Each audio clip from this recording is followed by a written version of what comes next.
Hi friends, ఈరోజైతే యమ్మీ యమ్మీ snacks చేసింది. ఇవి చేసింది ఎవరో కాదు, నా కూతురు. ఈరోజు నేను సాంబార్ చేసిన, తనకు నచ్చలేదు. తను నచ్చని వంటలు తినదు. ఇదిగో ఎంత మంచి సాంబార్ చేసినండి ఈరోజు. అన్ని కూరగాయలు మిక్స్ చేసి నేను సాంబార్ చేసిన. దీంట్లో నేను చేసిన పొరపాటు ఏంటంటే బీట్రూట్ వేసిన, అది కలర్ వచ్చేసి ఇలా రెడ్గా అయిపోయింది అనమాట.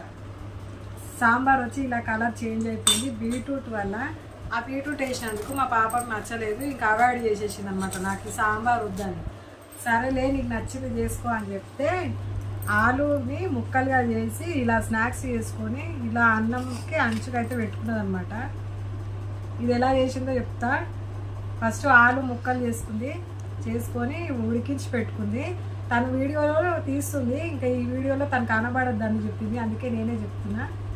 ఈ ముక్కలకు బాగా ఉడికించి పెట్టుకుంది.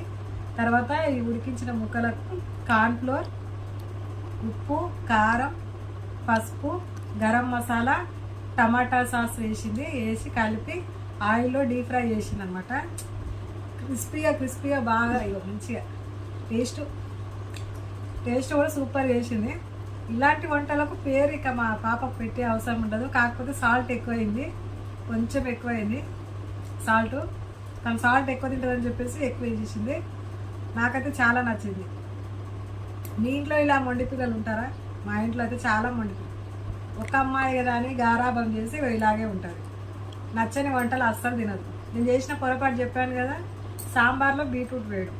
ఉన్న కూరగాయలతో సాంబార్ చేద్దాం అనుకున్నా. ఇంకా ఇంట్లో ఉన్న అన్ని రకాలు వేసిన, ఒక బీట్రూట్ కూడా వేసినందుకు ఇట్లా నచ్చలేదు.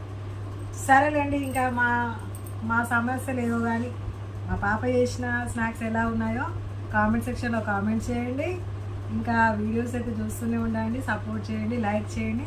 నా వీడియోస్ని ఇంకా కొంతమందికి షేర్ చేయండి. Thank you for watching. Bye.